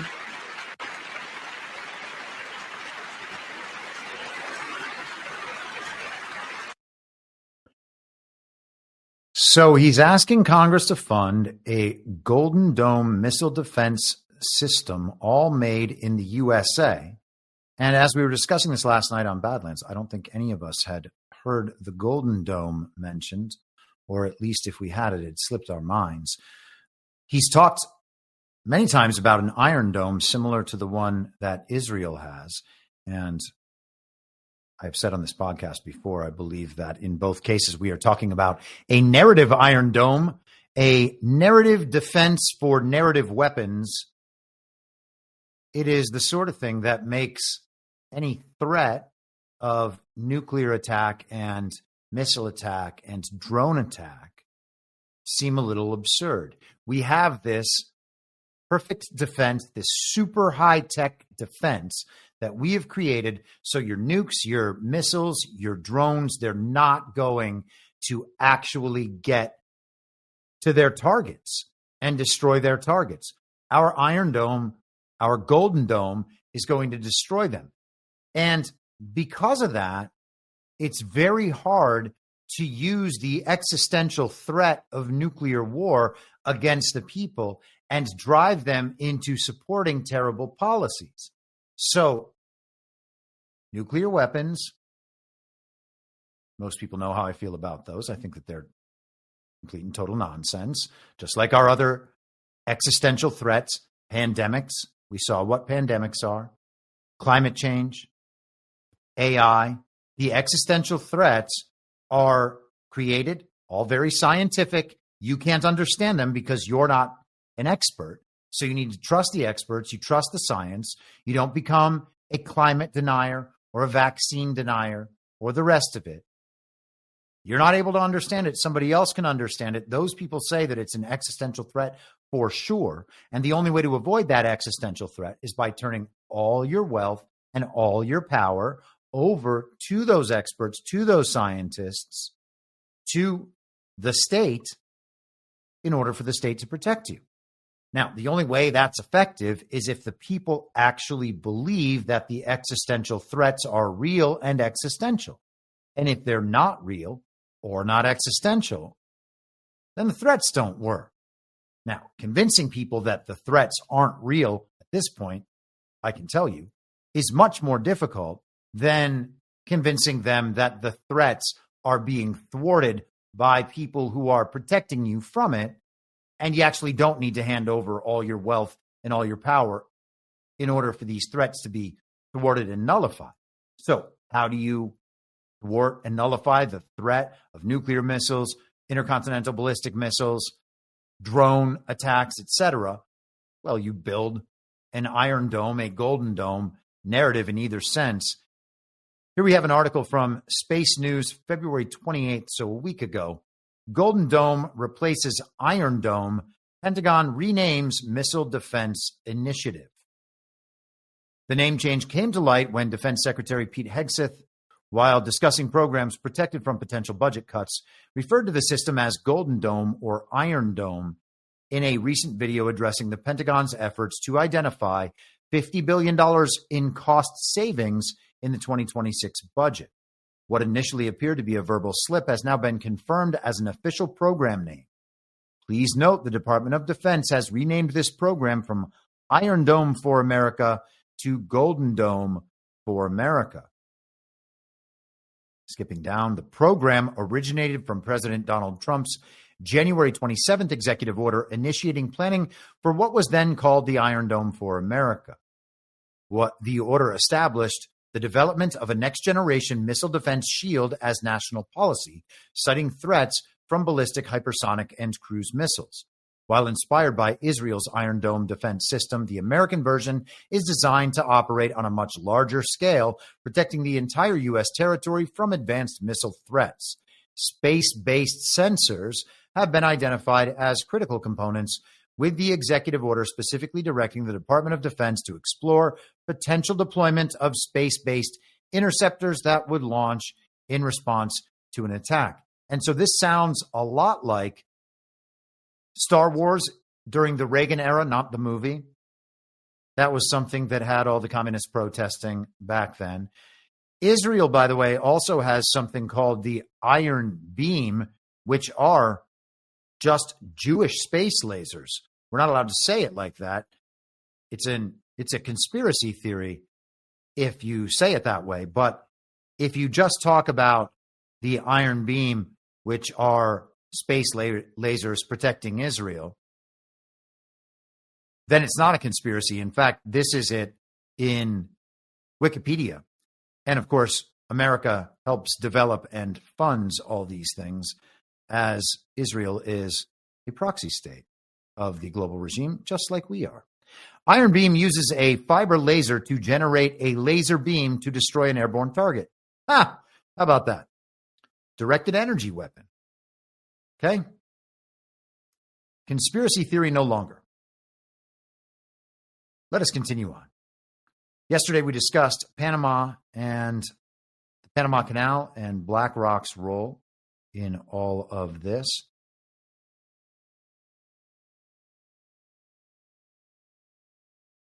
And man, I am just blown away by how some of these clips are not where I thought they were.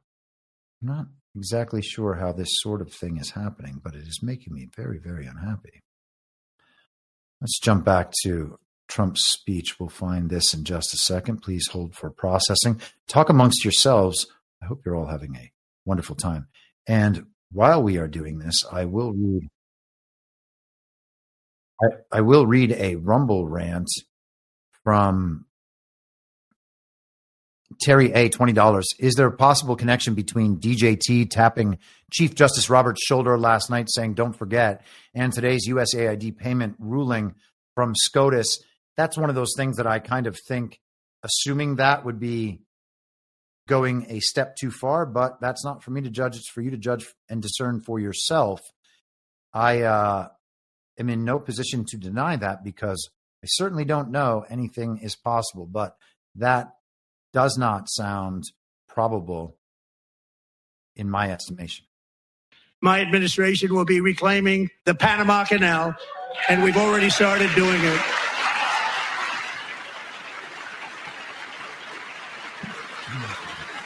Just today, a large American company announced they are buying both ports around the Panama Canal and lots of other things having to do with the Panama Canal and a couple of other canals. The Panama Canal was built by Americans for Americans, not for others, but others could use it. But it was built at tremendous cost of American blood and treasure. 38,000 workers died building the Panama Canal. They died of malaria. They died of snake bites and mosquitoes. Not a nice place to work. So he just said an American company just today purchased the two ports around the Panama Canal. And we talked about that yesterday. Of course, that American company he's referring to is BlackRock.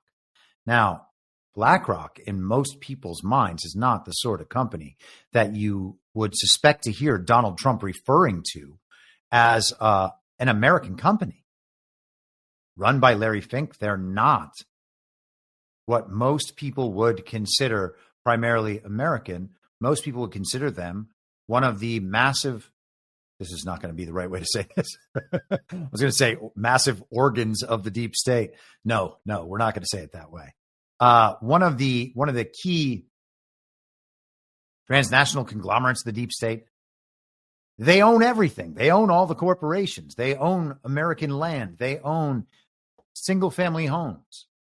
They own so much in our country. And I talked yesterday about the potential for BlackRock to be used as a drainage vehicle, perhaps being seized under one of Trump's first-term executive orders, being nationalized in some other way. But referring to them as an American company really just was something that immediately caught my ear. Let's take a brief second and bring you a word from Rumble Premium. This sponsorship is from Rumble, one that is incredibly important to the survival of the company. When Rumble first started in 2013, they built the platform for the small creator. They didn't censor or have biases. They were fair and treated all creators equally. No one thought platforms would censor political conversation or censor opinions on COVID, but they did. Facebook admitted they fell to pressure from the Biden and Harris administration. And truthfully, they all just fell to pressure from the global regime and the deep state because they were censoring as well under Donald Trump's administration. Rumble did not, though. They held the line. They are attacked daily for giving people like me a voice to talk to people like you. They are attacked in corporate media. They are attacked by governments like France. They are attacked from brand advertisers who refuse to work with them. Corporate America is fighting to remove speech. Rumble is fighting to keep it. Rumble won't survive with brand advertisers alone. They don't get enough of it. Watching this show on Rumble is the most they can ask from any of their viewers. But for those people who have the means and ability to support Rumble and shows like this, one way to do that is by joining Rumble Premium. You can do that by going to rumble.com/premium. Use the promo code STUDIO. When you do, Rumble's offering $10 off with that promo code. So if you have the means and you believe in the cause, go ahead and support Rumble Premium. If you don't, just keep on watching for free.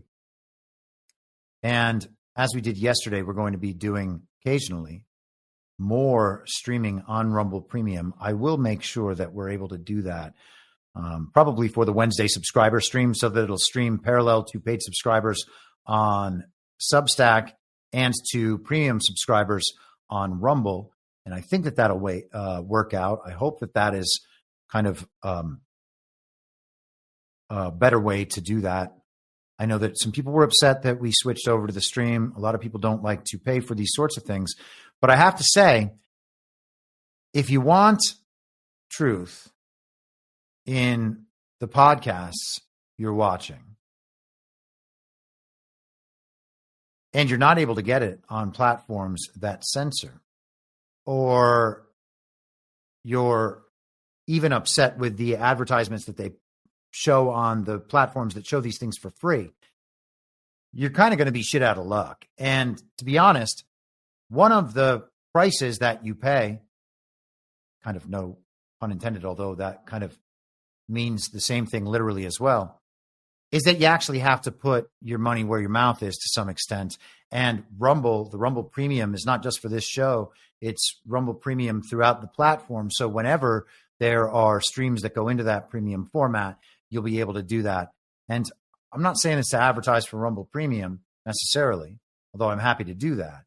It's just also a way that we kind of have to reroute our minds if we are interested in building up parallel economies and parallel businesses within those parallel economies, so that there will be competition for these corporations that we know intend to exploit us. And if we are unwilling to actually do what it takes to do that, then the idea that we are still entitled to the positive benefits provided by those strategies, that's a real hard argument to make in my mind. So yes, I understand that it is annoying to have to pay for some of these things that people have kind of come to expect to get for free based on the advertising models. You know, people turn on the TV and they watch it. They don't think about the fact that they've paid $40 or $60 or $100 or whatever a month for cable. The advertising, I would suggest, when you're seeing pharma advertising or fast food advertising or whatever it is during an NFL game or during the Oscars or what have you, that's actually a bigger cost than what you might have to pay for a monthly subscription to Rumble or to support an individual creator. So that's how I think about it. I'm not otherwise able to answer questions about how the subscriptions work. That is between you and the platforms. People will occasionally try to contact me to get refunds or whatever. That's not something I'm able to do.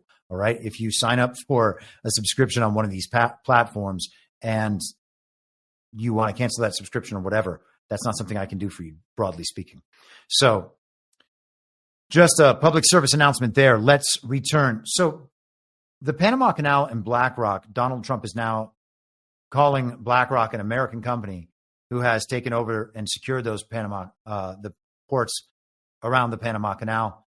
For more discussion on that, go up toward the end of yesterday's episode, and you will hear that outlined at much longer length. Yesterday's episode was called Animal Spirits. If you search for that, I assume you will find it. He also addressed our friends to the north. People of Greenland, we strongly support your right to determine your own future. And if you choose, we welcome you into the United States of America. We need Greenland for national security and even international security, and we're working with everybody involved to try and get it. But we need it really for international world security, and I think we're going to get it. One way or the other, we're going to get it. We will keep you safe. We will make you rich, and together we will take Greenland to heights like you have never thought possible before.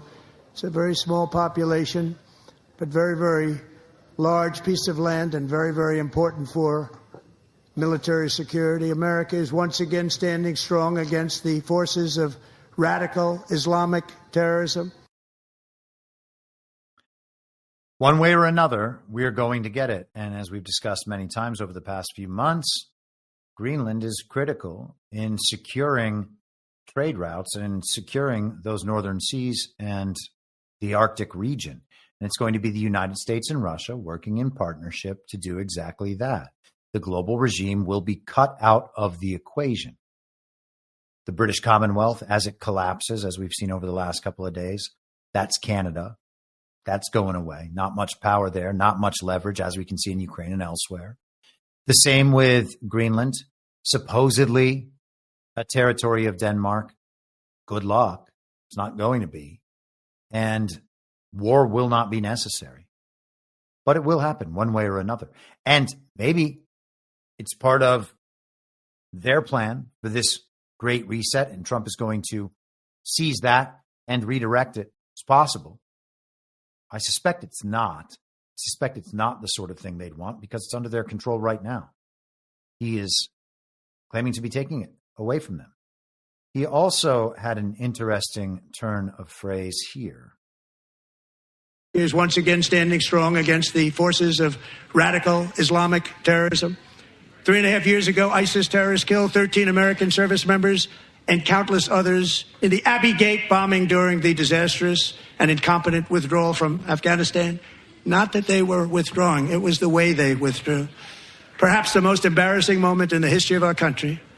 Tonight, I am pleased to announce that we have just apprehended the top terrorist responsible for that atrocity, and he is right now on his way here to face the swift sword of American justice. The swift sword of American justice from the guy that does sword dances. Connection? I don't know. So we have the most embarrassing moment in American history, the Afghanistan withdrawal. Perhaps that's true. It's certainly embarrassing in the way that it was broadcast on television when we saw the ridiculous video of that pretty fake-looking plane going down the runway. Looked like it was filmed in the 90s or something. Whoever's filming it is not concerned about catching on to the last plane leaving Kabul, and neither were the people running along it. And I always point out the effeminate Afghan boy running by in the foreground, like waving his hands and smiling. That's not the sort of thing you would do when you have just narrowly missed the last plane out of Kabul as the terrorists are taking over. And of course, it was not the last plane out of Kabul by any stretch. Planes just kept flying out. And the Taliban, who then took over, stopped the opium trade that was being overseen by international cartels, the global regime, and protected by Team America World Police. So not exactly the way we were told about that event. And that's true for a number of the, quote unquote, real life examples that Donald Trump referred to last night. I'm not saying every single element of those events were PSYOP oriented, but plenty were, at least in the narrative delivery, if nothing else. And I think many of them were probably more PSYOP than real in instances beyond just the narrative. Now, one of the really amusing moments of last night was this one. Tirelessly to end the savage conflict in Ukraine. Millions of Ukrainians and Russians have been needlessly killed or wounded in this horrific and brutal conflict with no end in sight. The United States has sent hundreds of billions of dollars to support Ukraine's defense with no security, with no anything.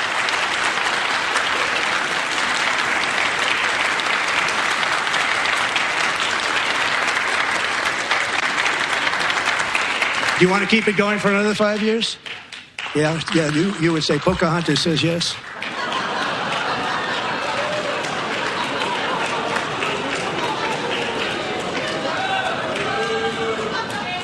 2,000 people are being killed. And, hey, gotta say, Pocahontas took it like a champ and just kept on clapping. Let's just go back to that frame here.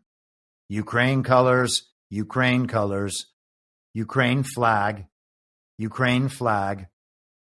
These people are just global communists. They want to keep the Ukraine spending going forever, and with it, the war. 2,000 people are being killed every single week. More than that. They're Russian young people. They're Ukrainian young people. They're not Americans, but I want it to stop. Meanwhile, Europe has sadly spent more money buying Russian oil and gas than they have spent on defending Ukraine, by far. Think of that. They've spent more buying Russian oil and gas than they have defending. And we've spent perhaps $350 billion, like taking candy from a baby. That's what happened.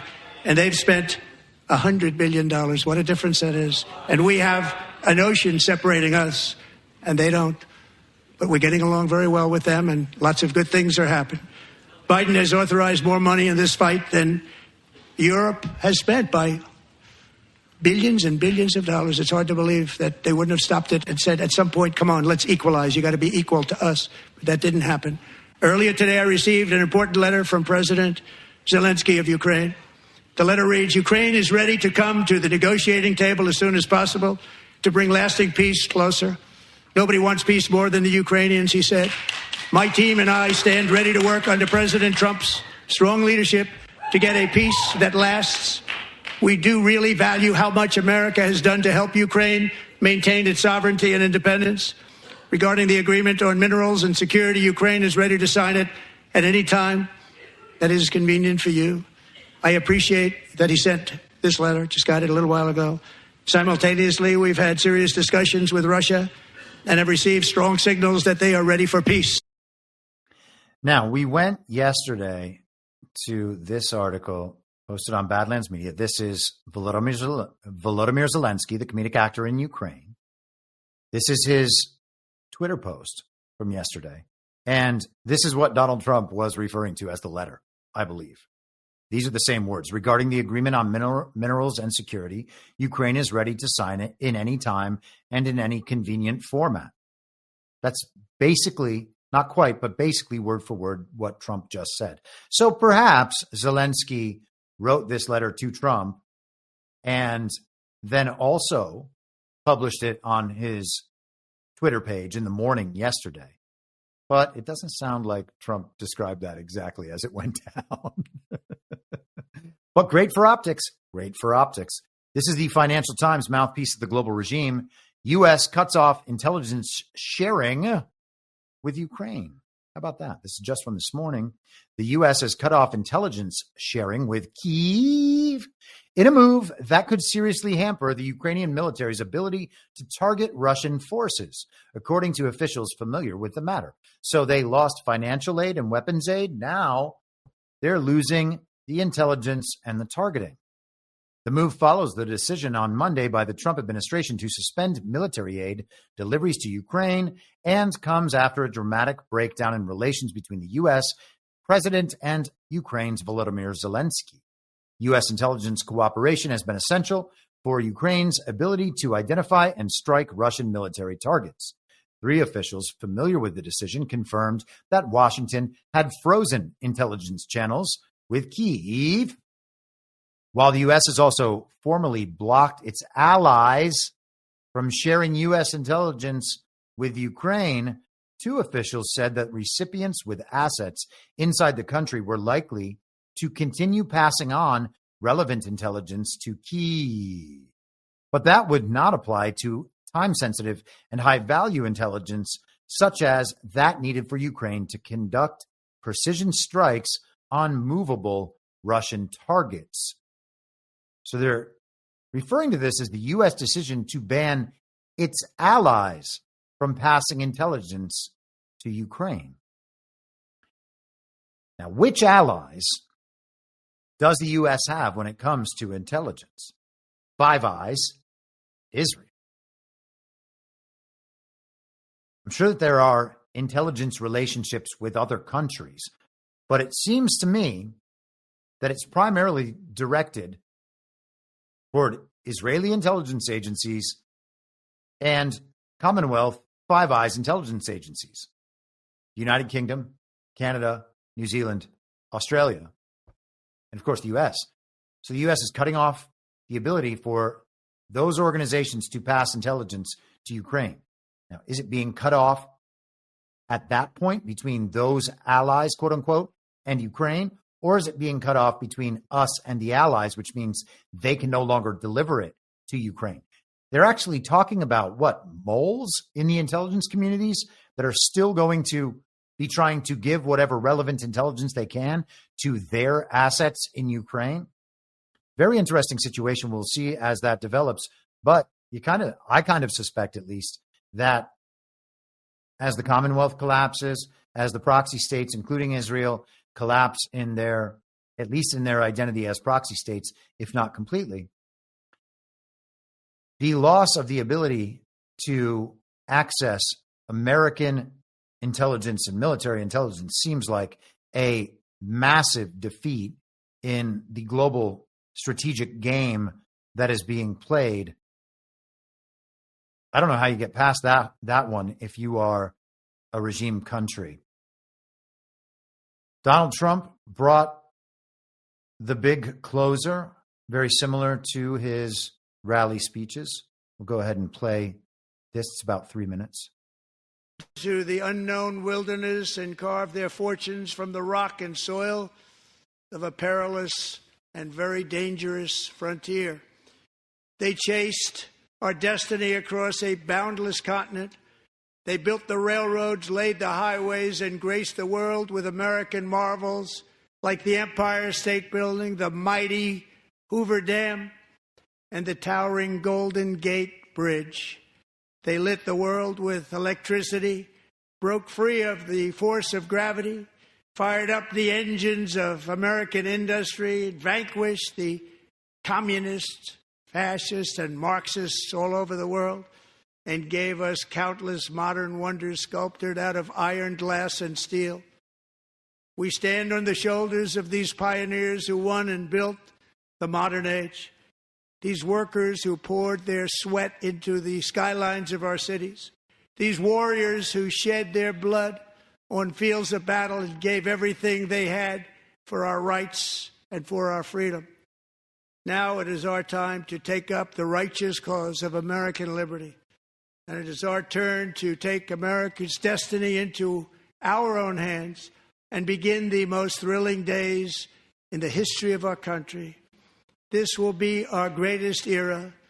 With God's help, over the next 4 years, we are going to lead this nation even higher, and we are going to forge the freest, most advanced, most dynamic, and most dominant civilization ever to exist on the face of this earth.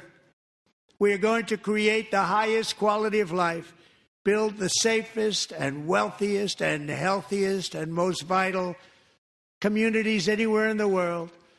We are going to conquer the vast frontiers of science, and we are going to lead humanity into space and plant the American flag on the planet Mars and even far beyond. Now, I don't know about that. And just saying, even if you think we are going to go to Mars, a different planet, through the depths of the bleak void of outer space, we're going to escape this earthly cage and fly through the sky forever. What the heck are we going to do that's beyond Mars? Big plans.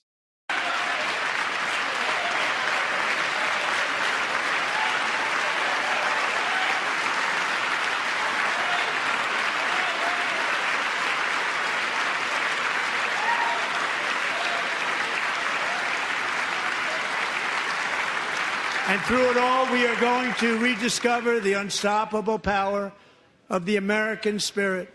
And we are going to renew unlimited promise of the American dream. Every single day we will stand up and we will fight, fight, fight for the country our citizens believe in and for the country our people deserve.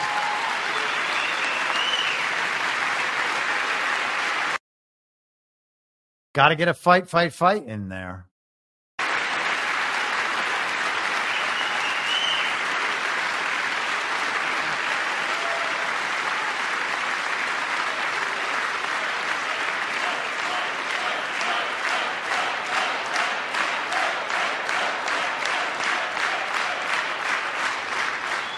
My fellow Americans, get ready for an incredible future because the golden age of America has only just begun.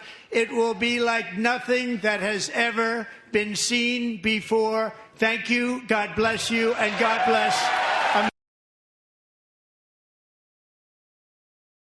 Quite a closer. You will notice that on the Democrat side of things, the room had begun to empty out. They attempt to express their disrespect in whatever way they can.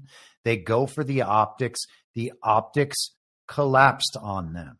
Whatever they attempted last night was a failure, a spectacular failure at that. And to be the side of optics and to lose optics to the man they hate the most, the man they have attempted to destroy in every way imaginable, that's the kind of defeat you don't come back from. Let us just check on some of the reaction to that very briefly. Mike Johnson responded. I hope I have the right one here. Yeah, here we are. Shameful what the Democrats did. I mean, they really, it was quite a spectacle. They brought shame on themselves and their party. But the American people are following what the president is delivering, and they are appreciating it. And we certainly did tonight in the chamber. And that's it. It was shameful. They tried. They failed. Too bad. So sad. CNN ran this front page today, and you know I love the normie news. 7 takeaways from Trump's address to Congress. Al Green, top left, first thing you see. Donald Trump showing off the executive order. But here it is. The president dug in on his divisive agenda as Democrats repeatedly heckled him. Here's what happened. Was his agenda divisive? Will the American people find that divisive? CNN certainly doesn't care, neither do Democrats. They are projecting that it was divisive. Again, their supporters are going to see headlines like this throughout the day and think that Donald Trump was extra partisan and extra divisive while he was addressing a very normal, mainstream, kind of middle-of-the-road American political ideology last night. Yes, it was Make America Great Again. Yes, it was America First. Yes, it was very Trump-oriented. But at this point, as I said yesterday, we have a vast majority. Donald Trump is appealing not only to the quote-unquote far right, which is always misdefined, not only the MAGA base, he is appealing to the middle of the country now with messaging like this. And even the parts of the quote-unquote middle that might not be on board with Trump prior to last night, they're on board now because what they had to witness on the other side of that hall is something that is being roundly rejected by virtually everyone. Analysis, America's political chasm has never looked so bleak. Is that true? Is that what Americans perceive right now in their day-to-day lives? I'm not seeing that anywhere. Now, I'm not around too many, if any, leftists these days, or people that would support the Uniparty left or support the Uniparty generally. But that's not how I gauge things. I gauge the difference in people whose political positions and perspectives I understand over time. What is the change in the perceptions of those people? And when you can see those perceptions changing broadly over long stretches of time, always in one direction, then you can pretty safely assume that other parts of society, other people are having those same kinds of changes over the long term. Then CNN notes a poll. CNN poll, Trump gets modestly positive marks, but changes few minds. Oh, really? The poll was able to tell you that right after. Positive reaction, sure. Changing minds, that's not something that happens in an hour or in an hour and a half. Positive marks is all you can go for when you're talking about the mainstream. And then I want to close on Trump's Truth Social post from this morning, again, pointing out the same effect. And you have to think, however much the polls state, it's always more than that. Donald J. Trump on Truth Social. Views of Trump's speech among speech watchers, a CBS News YouGov poll, 76% approve, 23% disapprove. So among the people that saw the speech, according to the CBS poll that is fake and skewed against Trump, 3/4 approved of what they saw and heard. That is an overwhelming mandate and an overwhelming victory. I'm going to briefly check the chat for rants. John in Connecticut, $5. Have you read How Wall Street Created a Nation about Panama, the canal, and offshore wealth prior to the income tax? No, I have not, but that is very interesting, man. Thank you for continually putting interesting and kind of hidden history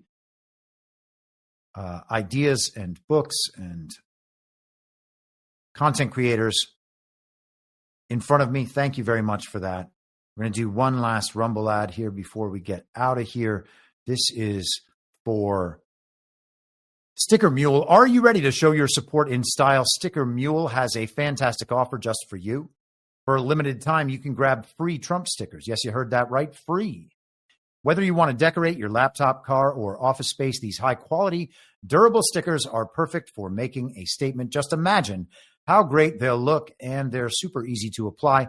And truth be told, if stickers were hard to apply, something's probably wrong with you or severely wrong with the stickers. Here's how it works. Head on over to stickerpack.com, sign up and claim your free stickers, and watch the fun unfold. Is that a sticker pun?